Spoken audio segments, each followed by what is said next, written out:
Halo pemirsa, apa kabar Anda hari ini? Senang sekali Sarah dan Marlias dapat kembali menemani Anda dalam sebuah program talkshow yang syarat informasi inspiratif untuk Anda dan juga keluarga. Ini dia Bincang Sehati.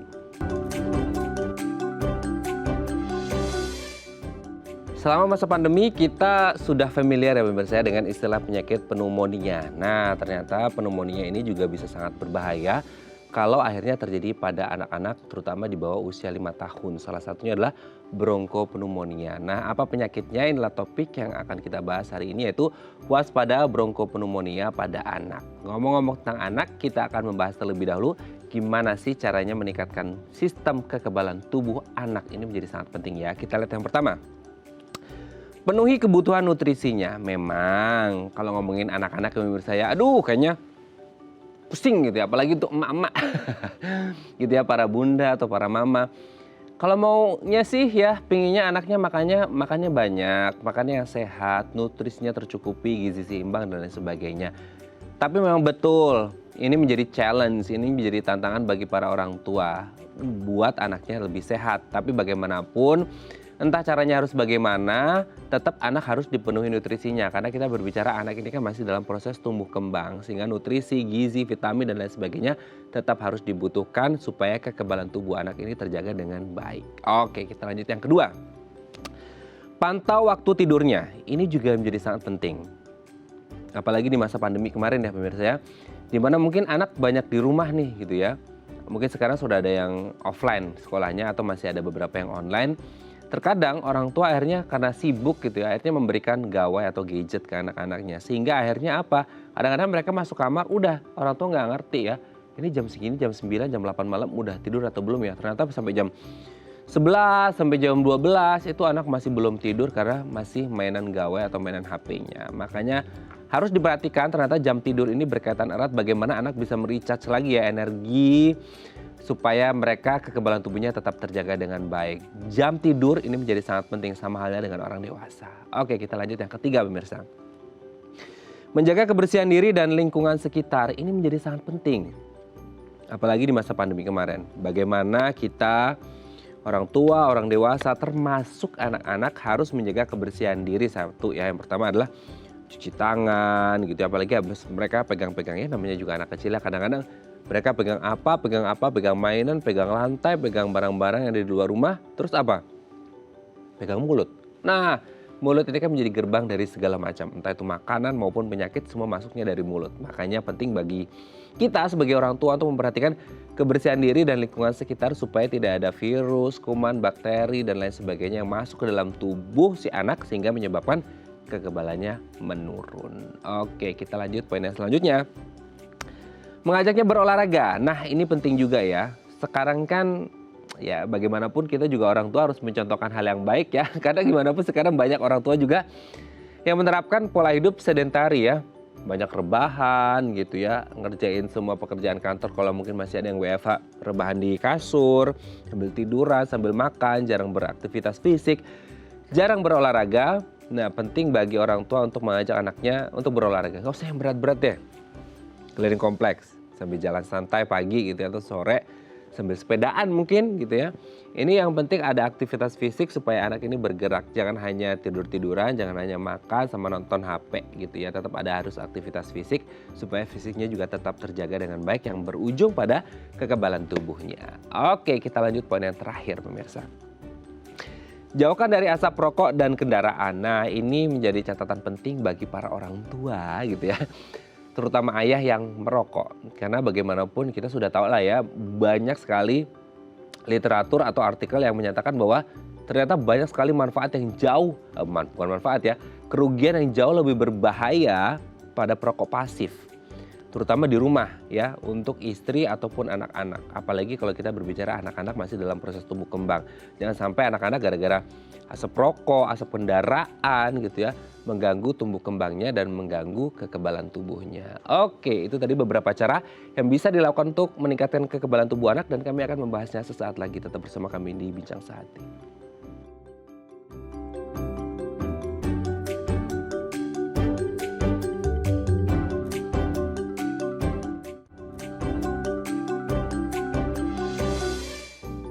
Baik, karena masih bersama kami di Bincang Sehati. Tadi di segmen sebelumnya pemirsa kita sudah membahas ya gimana sih cara meningkatkan kekebalan tubuh anak. Ya ini menjadi sangat penting apalagi anak-anak ini kan masih dalam proses tumbuh kembang sehingga kekebalan tubuh sangat diperlukan supaya tumbuh kembangnya secara maksimal gitu ya. Oke, untuk membahasnya ini telah tersambung bersama kami di sambungan Zoom dengan Dr. Yoga Yandika SPA, dokter spesialis anak dari RIS Hospital. Selamat pagi, Dr. Yoga, apa kabar?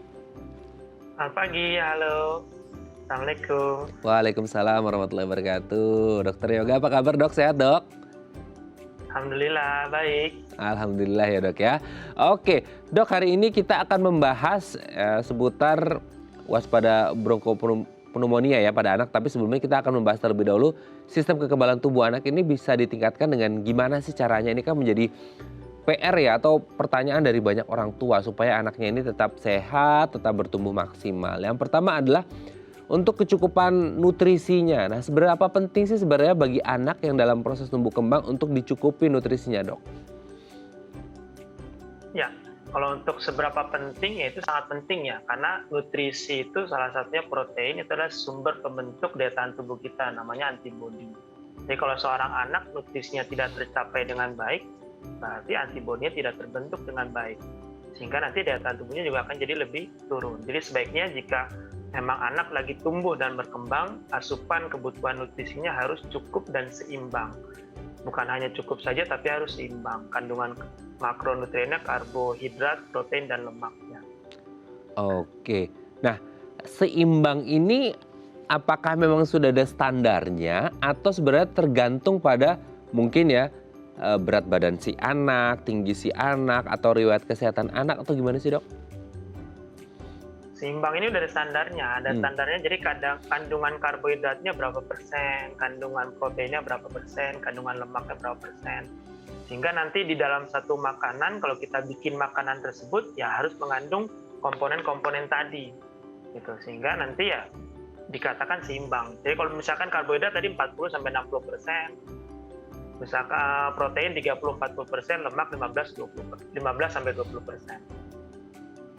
Oke, nah yang menjadi pertanyaan kemudian adalah sekarang kan ini banyak anak-anak yang milih-milih dok. Susah banget gitu ya makan sayur, makan buah. Ini orang tuanya sampai keluar sungut aja anaknya belum mau makan gitu kan, sampai bingung caranya gimana. Akhirnya banyak orang yang ya udahlah make it simple, akhirnya banyak orang yang ya udah pakai pil aja deh gitu sebagai multivitamin pengganti gitu ya. Nah, itu sebenarnya sama efektifnya nggak sih dengan raw food atau real food yang benar-benar sayuran atau buah-buahan, dok?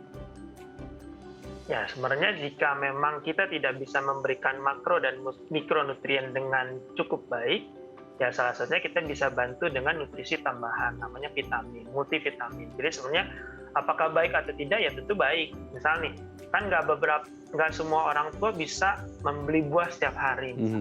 Ya, kandungan vitamin yang bisa kita dapat dari buah yang nggak kita beli ya salah satunya dengan mengkonsumsi multivitamin yang mengandung A, B, C, D, dan E. Sehingga apakah cukup efektif untuk meningkatkan daya tahan tubuh? Ya cukup. Cuman tadi lagi mikronutrien tidak akan begitu efektif jika makronutriennya juga tidak didapat dengan baik. Karena sumber pembentuk antibodi atau daya tahan tubuh kita salah satunya adalah protein. Oke, jadi seimbang standarnya, seimbang juga asupan mana yang realnya, mana yang multivitaminnya gitu ya dok ya. Oke, oke kita lanjut yang kedua dok. Jam tidur, nah ini jam tidur ini ya menjadi challenge juga ya selama masa pandemi, terutama bagaimana kemudian mereka diserahin atau dikasih kepercayaan buat pegang gadget atau gawai buat sekolah online.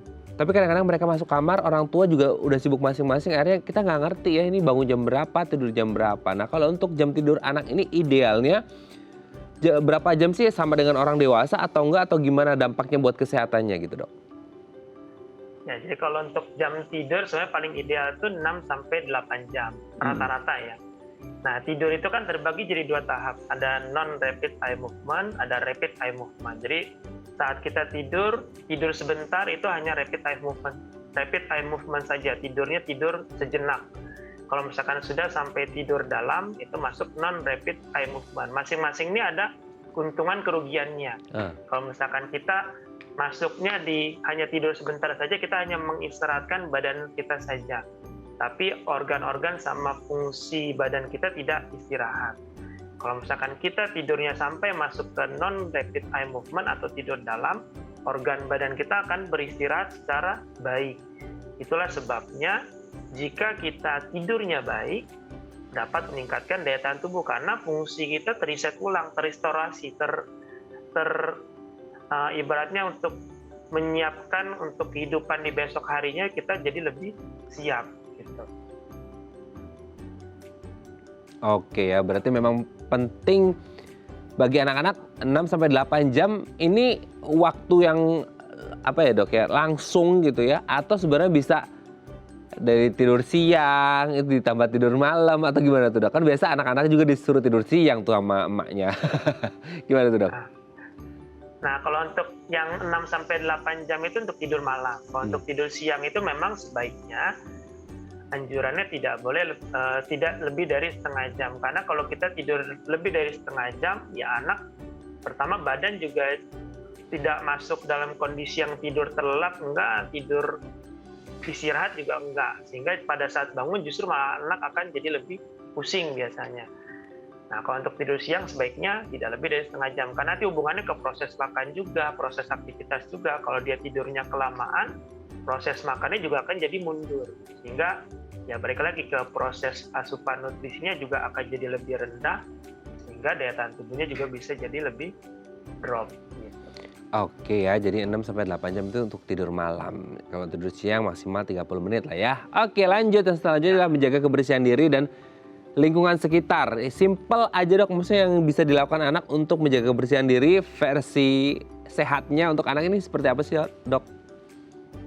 Paling simpelnya adalah diajarkan untuk mencuci tangan. Karena sumber kuman itu masuknya bisa dari tangan hingga masuk ke dalam mulut. Jadi paling simpel dan paling bisa kita ajarkan setiap menyentuh, sebelum menyentuh dan sesudah menyentuh benda harus sering-sering cuci tangan, terutama sebelum makan. Oke ya, jadi salah satunya adalah mencuci tangan yang paling simpel karena tangan dan mulut. Kadang-kadang kan anak pegang ini, pegang itu, pegang ini, langsung pegang mulut, masuk semua penyakitnya dok ya. Oke, yang selanjutnya adalah berolahraga. Nah, olahraga kalau untuk yang anak ini yang maksudnya nggak menimbulkan, karena kadang-kadang kita berpikir olahraga itu bikin capek ya gitu. Nah, untuk anak-anak kan kadang-kadang takut, mereka udah trauma nih olahraga karena bikin capek atau bahkan mungkin bisa cedera. Maksudnya ada nggak rekomendasi olahraga yang pas gitu dok untuk anak-anak? Untuk olahraga yang paling baik untuk anak adalah olahraga berjalan, berlari, sama sepeda. Itu yang paling baik. Intinya kan sebenarnya gini, tujuan kita olahraga kan biar badan kita bugar. Nah, olahraga itu bukan cuma sekedar kita jalan seperti nyapu, ngepel, itu dianggap olahraga, enggak. Jadi olahraga itu kita harus ngukur nadi kita naik atau tidak. Ada target ada durasi yang harus tercapai dan intensitivitas yang harus dikerjakan. Nah, olahraga misalnya nih, paling baik tadi jalan minimal berapa menit ya, minimal sehari sekitar setengah jam jalan. Untuk jarak tempuhnya tidak harus terlalu jauh, setengah jam udah cukup. Nanti kalau misalkan dia bisa lebih ya lebih baik, sehingga anak jadi lebih bugar, karena anak yang lebih bugar daya tahan tubuhnya juga akan lebih baik. Oke, jadi penting olahraga bagi anak, tidak usah yang muluk-muluk lah ya. Jalan, sepedaan, lari di sekitar kompleks rumah itu udah cukup ya. Oke, yang terakhir dok. Aduh, ini kayaknya PR banget ya untuk orang tua yang merokok gitu. Jauhkan anak dari asap rokok atau kendaraan. Nah, dampaknya apa sih dok ke kekebalan tubuh anak atau ke kesehatan anak kalau akhirnya anak ini terus-menerus terpapar asap rokok atau kendaraan? Ya, jadi kalau untuk asap rokok dan udara yang tidak bersih itu kan sebagai polutan. Nah, si zat polutan ini jika masuk ke dalam saluran napas, dia akan bisa menyebabkan terjadi iritasi di saluran napas. Iritasi ini menyebabkan suatu proses peradangan. Nah, peradangan ini nanti akan terjadi di saluran napas dan di paru-paru anak. Yang kita bilang nanti akan kita bahas, peradangan di paru-paru namanya pneumonia. Untuk di saluran napas namanya bronkopneumonia. Efeknya jangka panjangnya anak bisa sesak napas, bisa terkena infeksi di paru-paru. Oke ya, infeksi paru-paru ini, aduh sangat mengerikan ya, sama dengan tema kita hari ini ya, pneumonia, bronkopneumonia yang menjadi salah satu momok juga ya penyakit untuk anak-anak. Oke, Dokter Yoga, terima kasih ya ini atas informasi bagaimana cara meningkatkan kekebalan tubuh anak. Next kita lanjut di segmen selanjutnya ngomongin tentang bronkopneumonia pada anak ya dok ya. Oke pemirsa 021 290 3244 atau DM Instagram kami di @daefamily kalau Anda punya pertanyaan. Kami akan kembali saat lagi.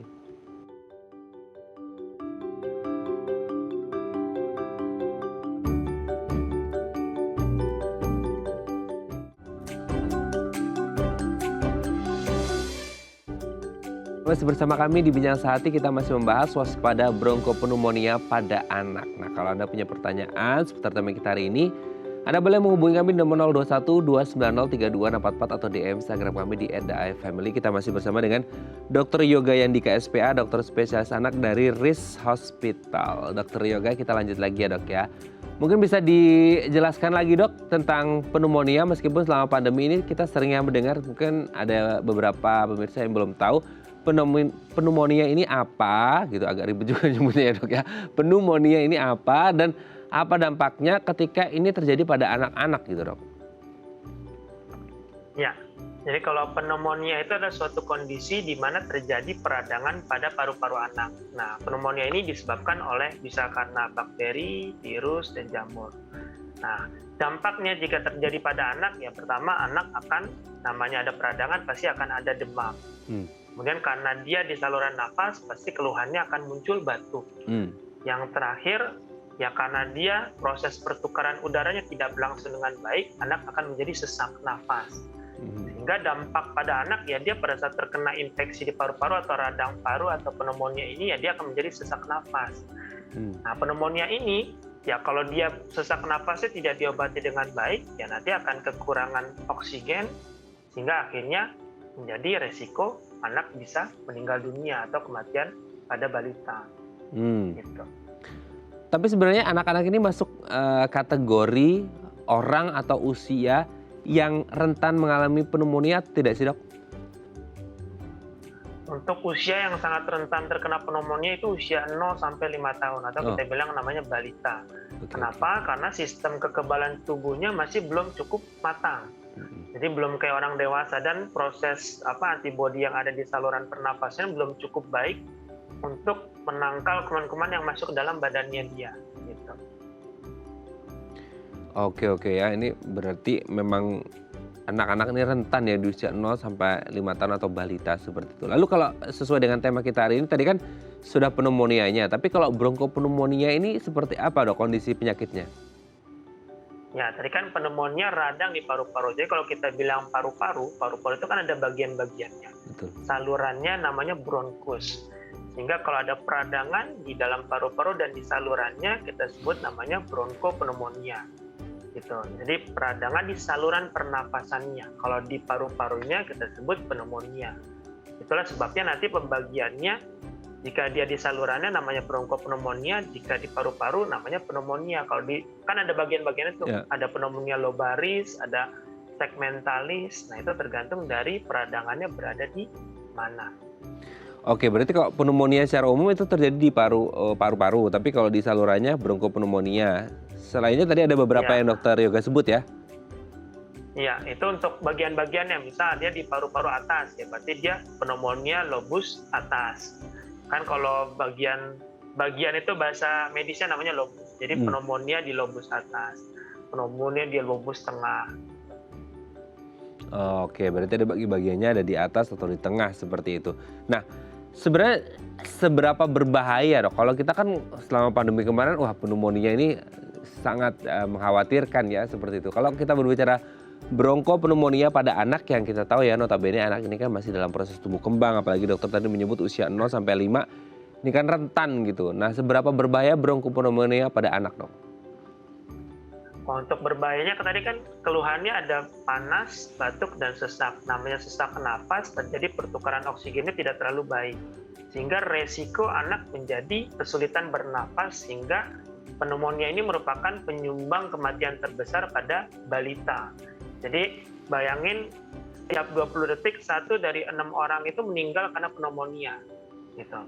Nah, jika tidak dirawat atau diobati dengan baik atau diobati dengan cepat, pneumonia ini akan berkembang dengan cepat sehingga anak bisa meninggal dunia. Gitu. Oke, nah sekarang kita beralih ke gejalanya, Dok. Gejalanya kan kalau kita, ya kalau pneumonia kita selalu beranggapan ini kan urusan dengan paru-paru atau pernapasan. Mungkin orang ada mungkin sesak atau batuk dan lain sebagainya. Nah kalau untuk bronkopneumonia ini gejalanya khas sama dengan pneumonia secara umum atau ada yang membedakan? Yang khas ini bahwasanya, oh ini gejala yang indikasinya ke bronkopneumonia gitu, Dok. Terutama pada anak. Ya, tadi ya gejalanya khasnya dia harus disertai dengan sesak napas. Jadi jika dia panas dan batuk tanpa sesak napas itu bukan pneumonia atau bronkopneumonia. Jika dia panas, batuk disertai dengan sesak napas baru kita sebut bronkopneumonia. Sesak napas ini juga ada aturannya. Kalau usia anak kurang dari 2 bulan, jika napasnya dalam 1 menit lebih dari sama dengan 60 kali. Jika 2 bulan sampai 1 tahun, jika napasnya lebih dari sama dengan 50 kali. Jika lebih dari 2 tahun sampai 5 tahun, itu lebih dari 40 kali per menit. Cara menghitungnya pegang dadanya. Kita rasakan tarikan dinding dadanya. Hitung selama 1 menit, jika masuk kategori sesak napas, dia masuk kategori istilahnya bronkopneumonia. Jika dia sudah ada tarikan dinding dada, kelihatannya kayak ngos-ngosan atau dinding dadanya ketarik ke dalam, nah itu masuk kategori bronkopneumonia berat. Itu harus segera dibawa ke rumah sakit untuk dilakukan pengobatan lebih lanjut. Oke, nah itu tadi beberapa hal yang bisa kita cek ya sebagai orang tua anak gitu, apakah dia sesaknya masuk kategori bronkopneumonia atau tidak. Nah pertanyaan selanjutnya, anak-anak ini kan sekarang apalagi sudah menjelang endemi ya, Dok ya, di mana anak-anak udah mulai main-main gitu sama yang lainnya. Nah ada kabar juga menyebutkan bahwa ini bronkopneumonia ini menular. Nah benarkah bahwa bronkopneumonia ini menular dan media penularannya kalau memang benar-benar menular gitu ya, Dok? Ini media penularannya dari apa gitu? Ya, bronkopneumonia ini menular karena kan dia infeksinya di paru-paru. Otomatis media penularannya adalah lewat udara. Lewat udara terutama lewat droplet. Jadi pada saat si anak batuk, ya dia bisa ngeluarin tuh si kuman pneumonianya. Sehingga kalau dia terhirup dan daya tahan tubuhnya lagi kondisinya drop, ya dia bisa terkena pneumonia juga. Anak yang menghirup, anak yang anak batuk tadi. Gitu. Itulah sebabnya ya terapkan meskipun sudah mulai agak sedikit longgar ya, kalau misalkan anak kita batuk atau kita batuk ya sebaiknya tetap gunakan masker atau terapkan etika batuk yang baik dengan cara menutup tangan seperti ini. Gitu. Oh oke, memang menjadi perhatian bersama ya, terus untuk orang tua mengajarkan ke anak kalau anaknya memang batuk atau apa, diajarkan cara menutup etika batuk lah ya, seperti itu.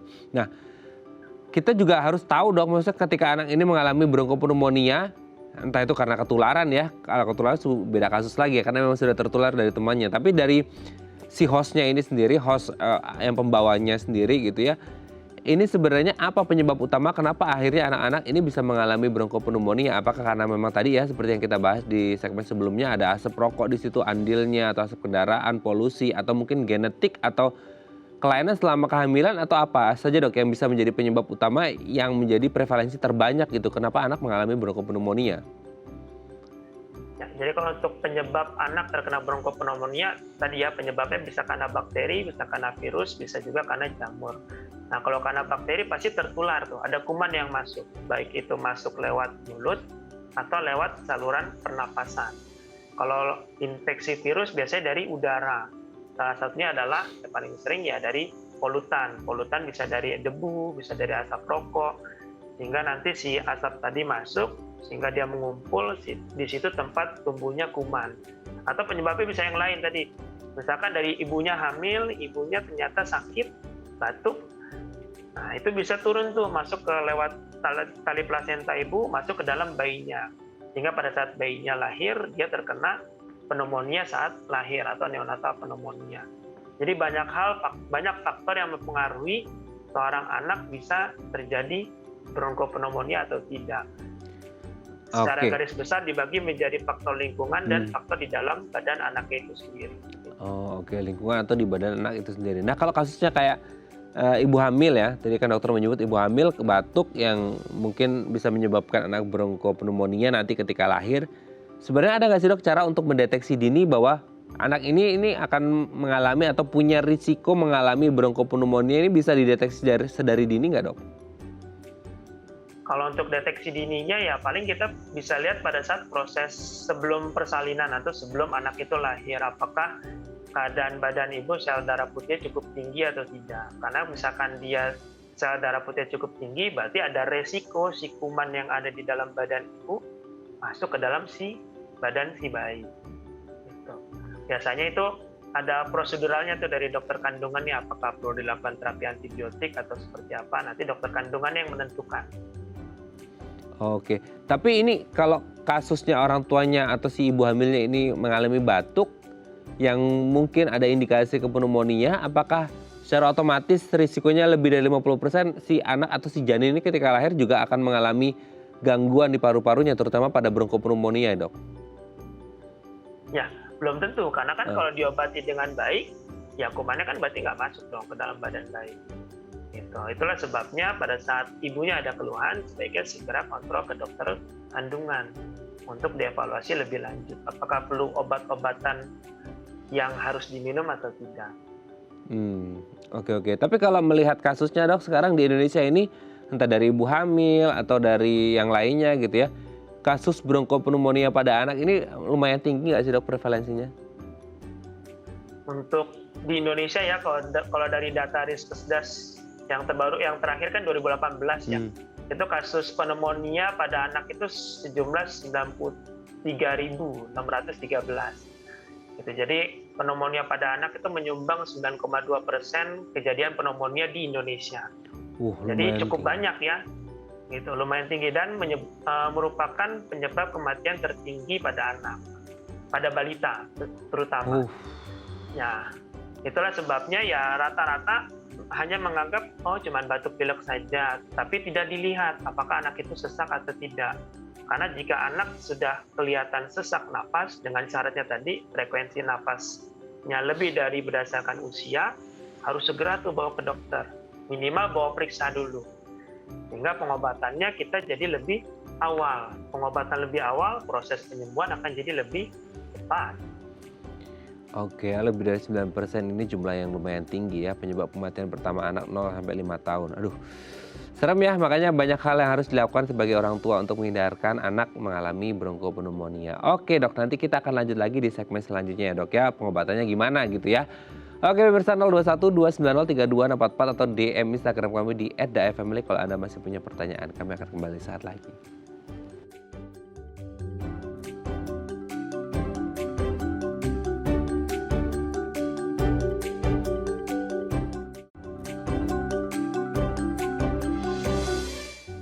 Baik, Anda masih bersama kami di Bincang Sehati. Kita masih membahas waspada bronkopneumonia pada anak 021-290-3244 atau DM Instagram kami di @dafamily kalau Anda masih punya pertanyaan. Kita masih bersama dengan Dr. Yoga Yandika SPA, dokter spesialis anak dari RIS Hospital. Kita lanjut lagi ya Dr. Yoga ya.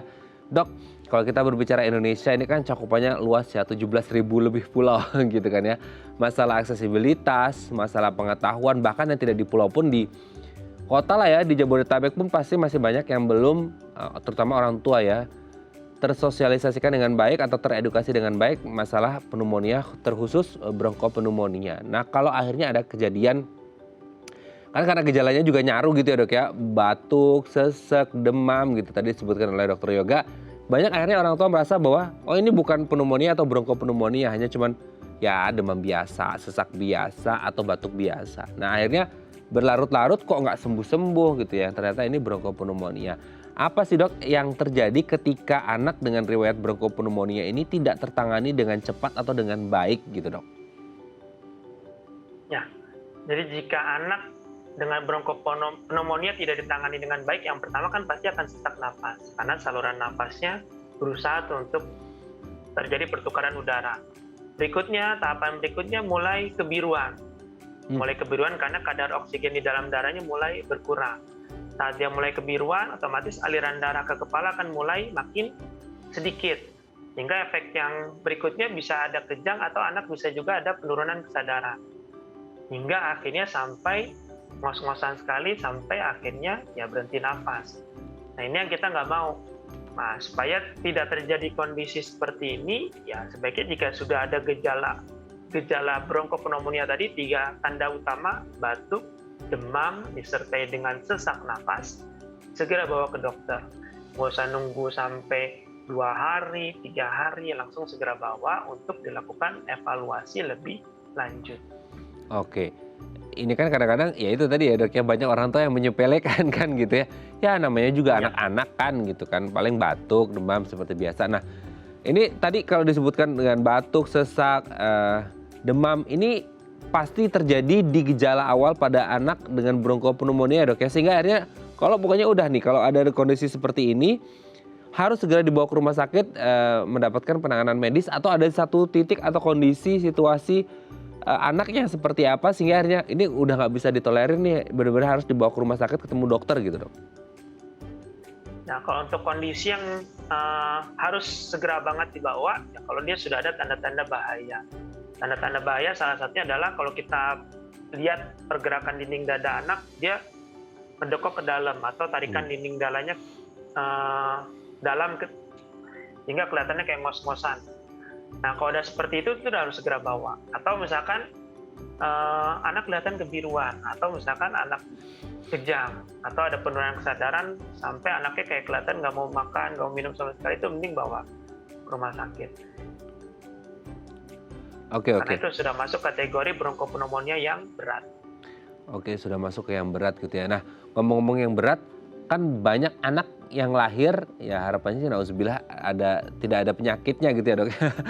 Tapi kan banyak juga anak-anak entah masalah genetik, masalah dalam masa kehamilan atau yang lain sebagainya, anak terlahir dengan beberapa jenis komorbid atau penyakit penyerta seperti itu.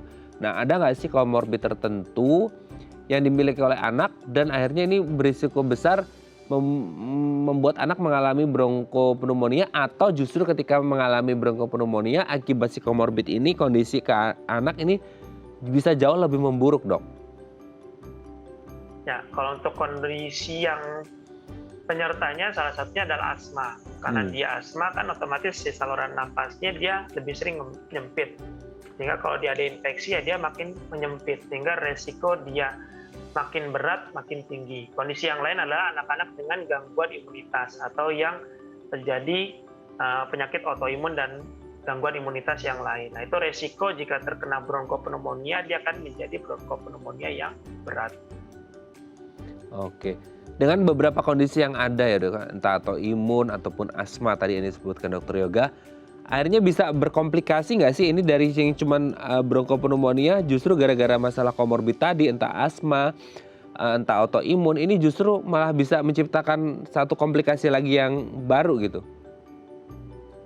Bisa saja kan, di paru-paru kan ada peradangan. Nah, di paru-paru kan selain paru-paru dia ada selaput pelindungnya. Bisa aja nanti ada infeksi di selaput pelindungnya atau namanya pleuritis, peradangan di selaput paru. Bisa juga si kumannya dia jadi menyebar ke seluruh badan sehingga terjadi sepsis yang menyebabkan kondisi anak tersebut menjadi sangat berat gitu. Oke, ya memang ada komplikasinya dan ya memang harus ditangani dengan baik lah ya Dok ya, ketika mulai batuk, demam ataupun sesak gitu. Oke Dok, sebelum lanjut ini ada DM Instagram.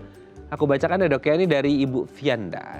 Dok, saat anak saya usia 3 tahun pernah terkena bronkopneumonia. Sekarang usianya 5 tahun, oh berarti udah 2 tahun yang lalu ya. Apa bisa terkena lagi Dok? Bagaimana cara pencegahannya dan apa harus ada asupan khusus nih? Wow, 3 tahun usianya pernah terkena bronkopneumonia, sekarang usia 5 tahun berarti sudah sembuh gitu kali ya Dok ya. Nah, apa bisa terkena lagi? Terus gimana cara pencegahannya dan apa ada asupan khusus? Gimana nih Dok? Ya, kalau untuk apakah bisa kena lagi? Tentu bisa, karena kan kumannya bisa masuk gitu ya. Kalau apakah yang 3 tahun itu sudah sembuh saat sudah diobati dengan cukup dan diobati oleh dokter, harusnya dia sudah sembuh. Tidak ada istilah kambuh pada bronkopneumonia. Jadi kalau dia kena lagi ya berarti kumannya masuk lagi. Nah, kalau untuk pencegahannya yang paling penting pertama adalah nutrisi yang cukup. Kalau misalkan bayinya usianya masih menyusui, berikan ASI eksklusif. Yang kedua, nutrisinya diberikan yang nutrisi seimbang, yang tadi saya bilang. Ada karbohidrat, protein, lemak, dan mikronutrien yang cukup. Yang ketiga, suplementasi vitamin A. Ini juga penting diberikan pada anak kita. Kan ada tuh jadwal pemberian vitamin A di bulan Februari dan Agustus. Kerjakan tuh, ikuti program pemerintah. Karena vitamin A bagus untuk pelindungan atau sistem kekebalan di sistem pernapasan kita. Yang keempat, bisa juga dengan suplementasi zinc. Makanya sekarang di semua jenis multivitamin pada anak, di dalamnya pasti terkandung ada zinc di dalamnya. Itu untuk nutrisi. Yang kedua, supaya mencegah faktor lingkungan. Faktor lingkungan salah satunya adalah kurangin polusi udara di dalam paparan ke si anak. Contoh, polusi udara salah satunya adalah asap rokok. Misalkan orang tuanya merokok, sebaiknya merokoknya di luar, bukan di dalam rumah.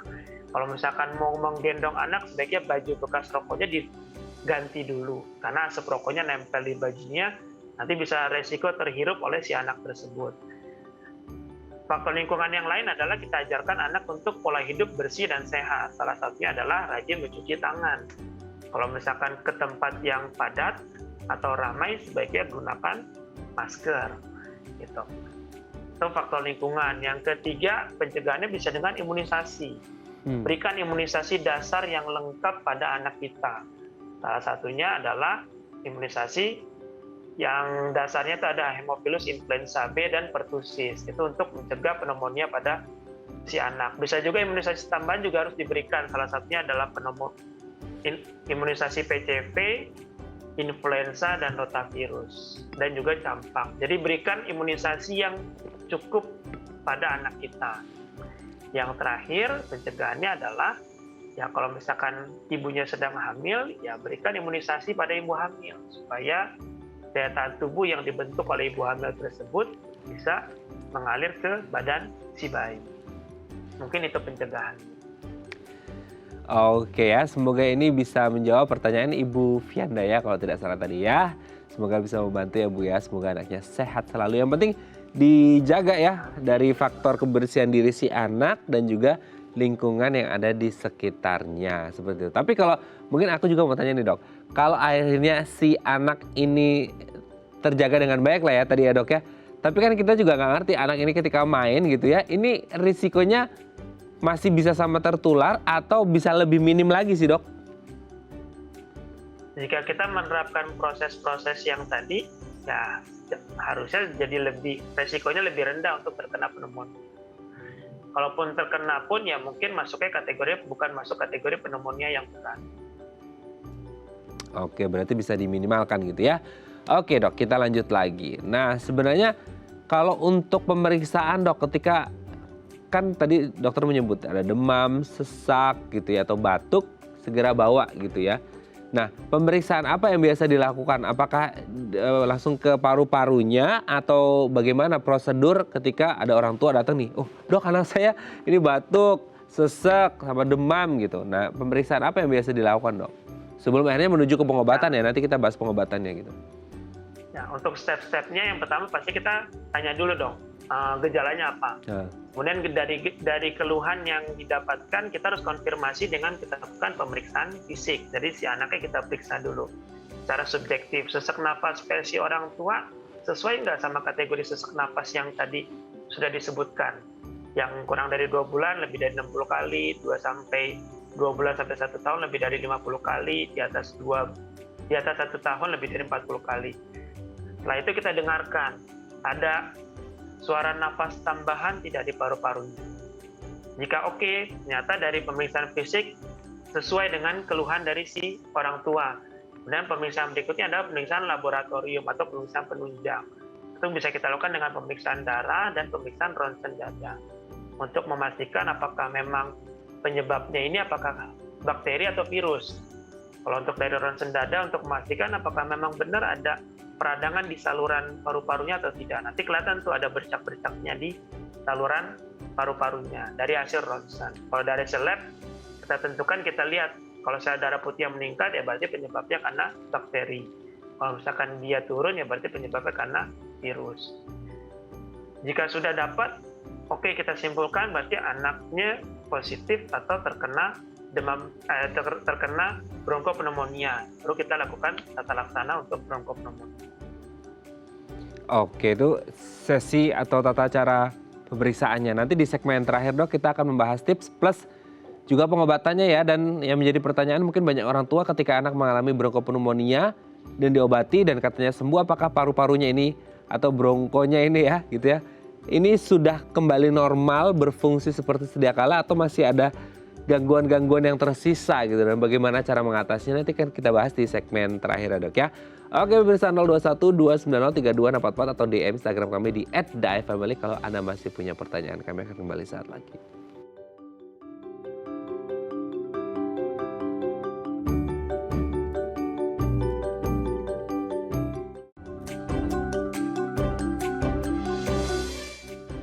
Baik, Anda masih bersama kami di Bincang Sehati. Kita masih membahas waspada bronkopneumonia pada anak. Masih bersama dengan Dr. Yoga Yandika SPA, dokter spesialis anak dari RIS Hospital. Dok, masih belum dibahas ya, gini, pengobatan. Nah, pengobatan kalau akhirnya tadi kan sebelum break sudah ngomongin tata cara laksana pemeriksaannya. Nah, kalau akhirnya sudah didiagnosis oke, ini anak mengalami bronkopneumonia.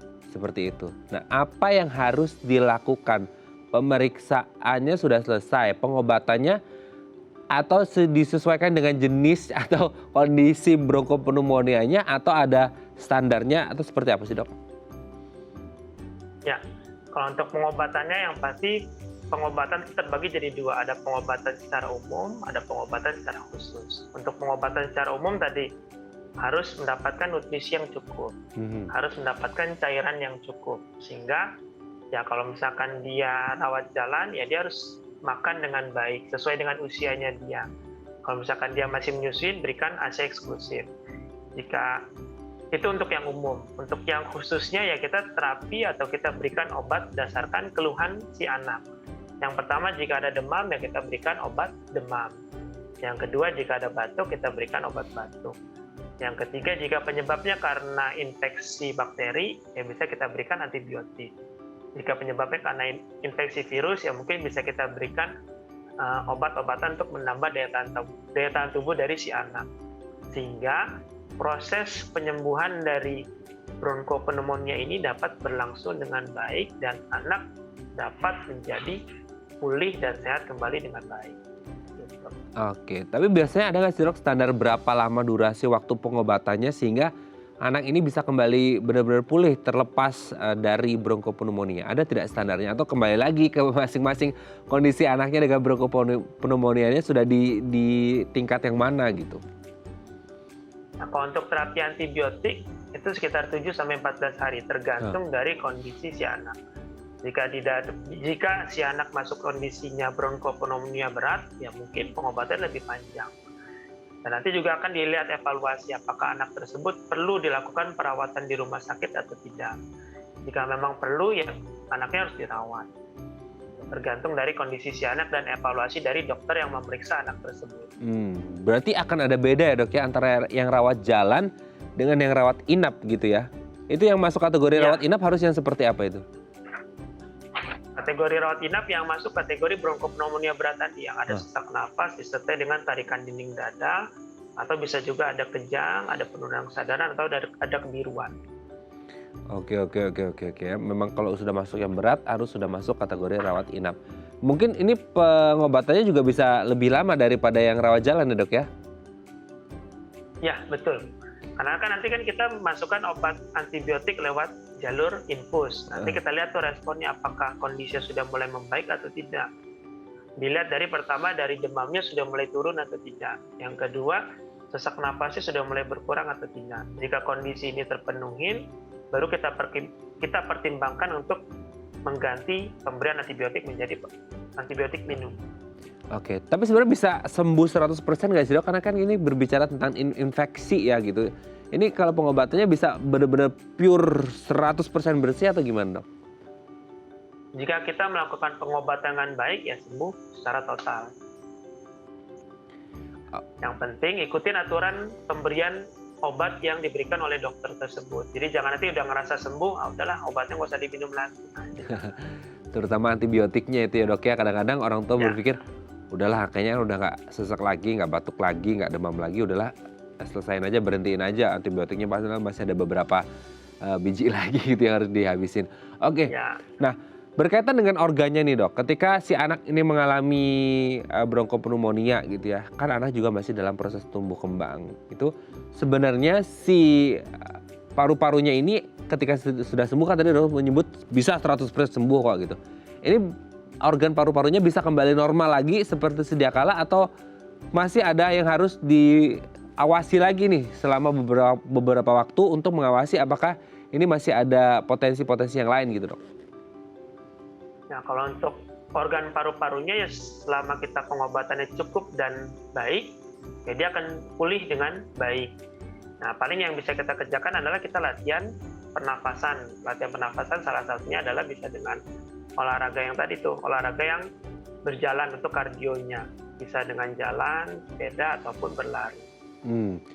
Tapi proses pengobatan ini tidak akan mengganggu tumbuh kembang si anak kan ya dok ya, atau bagaimana? Kalau untuk mengganggu tumbuh kembang enggak.